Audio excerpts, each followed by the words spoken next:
Good morning. I gotta be a little bit quiet because it's still early. It's right around 7:15 a.m. and my roommates are still sleeping, so they're just on the other side of this wall behind me here. So I don't want to be too loud and wake them up because the walls in my apartment are thin. So today we're gonna be interviewing Josie Bliss, and so I'm gonna meet her in the lab later today. But for now, let's get ready to go into the lab. Let's go. Just finished eating breakfast. It's time to brush your teeth.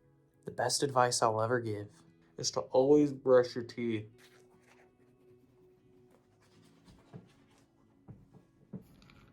Got the boots on. It's cold outside. Apparently it's gonna snowstorm.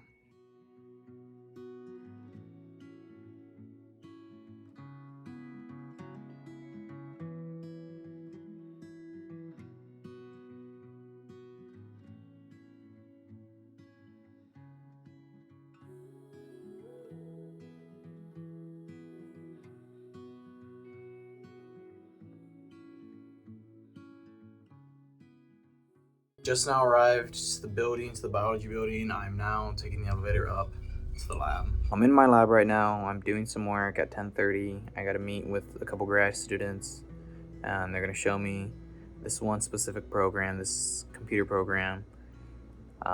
It's hard to explain, but essentially we are going to annotate DNA. Whoa. Stop right there, bucko. Let's explain what gene annotations even are. For those of you who aren't familiar, and I assume that's most of you because I didn't even know what this was a few months ago, it is the process of going into the DNA and literally marking special areas of interest. For example, marking where the exon begins and where the exon stops by searching for specific codons and nucleotide sequences in the DNA. See, DNA is made up of a bunch of A's, T's, G's, and C's known as nucleotides. The combinations of these letters leads to various codons, all coding respectively for around 20 amino acids. The combinations of these amino acids then leads to various proteins that our bodies need in order to work right. Okay, so I'm in the lab right now. Josie's doing some stuff, some sciencey stuff, so we're gonna let her do her thing. Oh, it just looks really gross because it's the remnants of the black water. So this is my good friend Josie Bliss. She's currently a senior here at the University of Iowa alongside me. She also works in the same lab that I do, in the Neiman lab, so we do some snail stuff. So we'll get into what that entails a little bit later.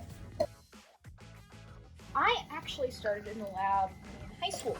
I went to Prairie, which is right across the street from Kirkwood Community College, and they had an internship program that I applied to and was able to start working in the lab. And they just had me doing stuff like filling pipette boxes and counting cups and kind of like, manual labor, grunt work, kind of stuff that nobody else wanted to do. And then after I applied at the university, I asked if I could come back and help out. And I've kind of been here ever since. Yeah, so pretty much Josie is like a veteran in this lab, so she knows everything about snails. Tell us a little bit about your research, if you don't mind. Like mine specifically? Yeah. I do a lot of stuff.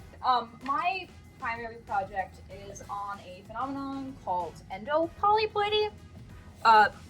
Basically, polyploidy refers to the number of copies of chromosomes that an organism has. So, humans have 2 chromosomes.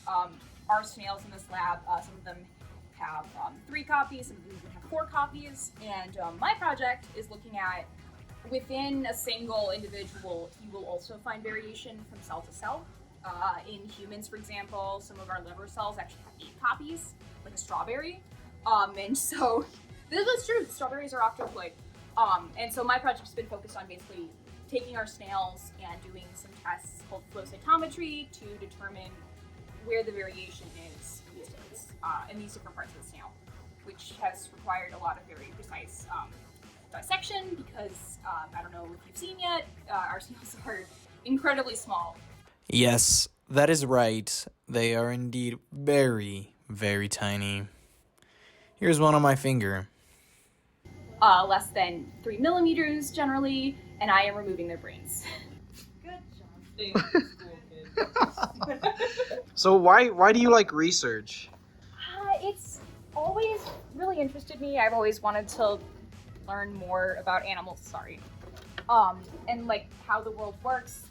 Evolution always was really interesting to me. Just how things go from one thing to another, and the relationships wherein all sorts of weird books when I was a kid that probably were not what you would expect a kindergartner to be carrying around. But I don't know. It's an opportunity to ask questions and figure out the best way to get an answer. And sometimes you don't get an answer, sometimes you do, but it's all part of the process.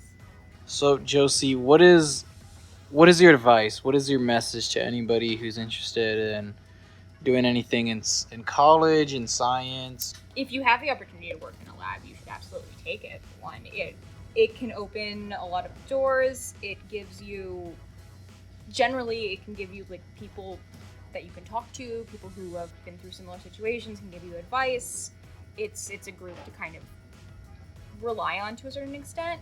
It's also can be a really great experience, I think. And I've always found that you learn things that you don't learn in a regular class, and you learn them in a way that you don't learn in a regular class. And I think the things that I've learned in lab have stuck with me far more strongly than things that I've learned in like general lecture halls. So I think it can be a really valuable experience. And if you don't have a specific thing focus that you want picked out yet, or even if you do and there isn't a lab that's exactly matched to that, it's still worth checking out, and maybe you'll find something that you didn't realize that you love. What advice would you go for finding a lab? Would you give for finding a lab? That's the trickier part. If you can look into programs that like help people get into research, those are always really good to look into. Like that we have here, LSAMP and IDA and ISA, things like that. Otherwise, talk with classmates maybe that have connections, or look things up. Like sometimes labs will put out, like send out emails, or just talk with professors. If you have a professor in a lecture hall that like mentions the research and it sounds interesting, reach out to them. Some professors are always looking for extra help and would probably be happy to have you. Okay.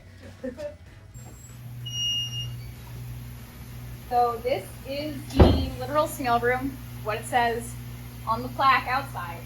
We have, I think last count I did, which was a while ago, was 150 tanks. It's probably maybe a little more, maybe a little less since then. A lot of these tanks have been here for years. A lot of them are really interesting because they are all propagated from a single clone mother. We took one snail from the lineage, and everything in the tank are all her direct descendants, which is really useful when you think about for like certain projects. If you want things to be very closely related to each other. With our asexual snails, in those cases of those tanks, they're all going to be really, really closely related to each other. That's kind of like a standard or a control for an experiment. We also have a very wide array of various cups used for various projects. Some of them have also been here a while. Some of these I actually had to take home during the pandemic, and I kept them in my parents' basement, which was an experience. But you gotta make things work. Yeah, they're very, very small. A lot of times people come in here and ask where the snails are because they can't see them. I was like, no, you gotta look closer. They're the little tiny specks. I used to feed them. They get fed 3 times a week. We used to feed them algae called spirulina, which is actually used as like an additive in like regular human food as well. Since then, we have switched to a fry food, like something you buy at the pet store, and as well as just regular like chalkboard chalk. We grind it up and we sprinkle it into the tanks. That's mostly it. It's actually kind of nice here in the summer. We keep it at a fairly low temperature, and it has like a nice white noise. And yeah, that's where all of our snails live. That's been my interview. I'm gonna go home now. I'm gonna go eat. And yeah. So let's get out of here. Bye, guys. Bye.